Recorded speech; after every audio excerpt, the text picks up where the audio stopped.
दोस्तों, आज मैं बहुत ही सुंदर कहानी आपके सामने ला रही हूँ। तो अगर आपको अच्छी लगे तो ज़रूर मेरी वीडियो को लाइक करें, चैनल को सब्सक्राइब करें।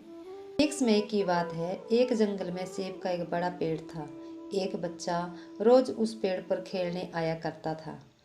वह कभी पेड़ की डाली से लटकता, कभी उसके फल तोड़ता और कभी उछल कूद करता था।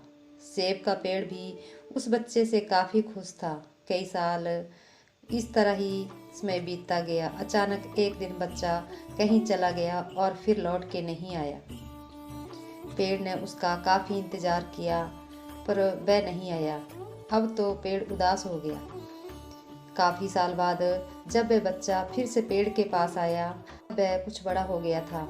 पेड़ उसे देखकर काफ़ी खुश हुआ और उसे अपने साथ खेलने के लिए कहा, पर बच्चा उदास होते हुए बोला कि अब बड़ा हो गया है और अब उसे खेलने के लिए खिलौने की ज़रूरत है। पेड़ बोला, उदास ना हो, तुम मेरे फल तोड़ लो और उसे बेचकर खिलौने खरीद लो। बच्चा बहुत खुश हुआ और फल तोड़ के ले गया, लेकिन वह फिर बहुत दिनों के बाद वापस नहीं आया। पेड़ बहुत दुखी हुआ। अचानक बहुत दिनों के बाद बच्चा, जो अब जवान हो गया था, वापस आया। पेड़ बहुत खुश हुआ और उससे अपने साथ खेलने के लिए कहा, पर लड़के ने कहा कि अब वह उस पेड़ के साथ नहीं खेल सकता।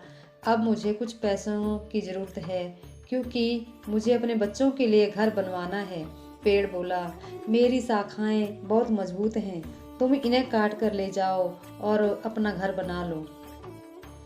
अब लड़के ने खुशी खुशी सारी शाखाएं काट डाली और लेकर चला गया। उसमें पेड़ उसे देखकर बहुत खुश हुआ। अंत में वह काफी दिनों बाद थका हुआ वहां आया। तभी पेड़ उदास होते हुए बोला कि अब मेरे पास ना तो फल हैं, ना ही लकड़ी है। अब मैं तुम्हारी मदद नहीं कर सकता। बूढ़ा बोला कि अब उसे किसी भी सहायता की जरूरत नहीं है। एक ऐसी जगह चाहिए जहां वह बाकी जिंदगी आराम से गुजार सके। पेड़ ने उसे अपनी जड़ों में पनाह दी और बूढ़ा हमेशा वहीं रहने लगा। यही कहानी आज हम सब की है प्रिय मित्रों। इसी पेड़ की तरह हमारे माता पिता भी होते हैं।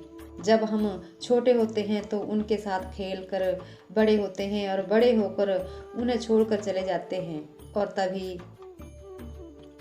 वापस आते हैं जब हमें कोई ज़रूरत होती है। ऐसे ही जीवन बीत जाता है। हमें पेड़ रूपी माता पिता की सेवा करनी चाहिए, ना कि सिर्फ उनसे फ़ायदा लेना चाहिए। इस कहानी में हमें दिखाई देता है कि उस पेड़ के लिए वह बच्चा बहुत महत्वपूर्ण था, और वह बच्चा बार बार ज़रूरत के अनुसार ही उस सेब के पेड़ के पास आया करता था और उसका उपयोग करता था। ये सब जानते हुए भी कि वह उसका उपयोग कर रहा है। इसी तरह आजकल हम भी हमारे माता पिता का ज़रूरत के लिए अनुसार ही उपयोग करते हैं, और बड़े होकर हम उन्हें भूल जाते हैं। हमें हमेशा हमारे माता पिता की सेवा करनी चाहिए, उनका सम्मान करना चाहिए, और हमेशा भले ही वह कितने भी व्यस्त क्यों ना हो, उनके लिए थोड़ा समय तो भी निकालते रहना चाहिए। तो दोस्तों, कैसे लगी मेरी यह कहानी ज़रूर बताएं कमेंट करके। धन्यवाद।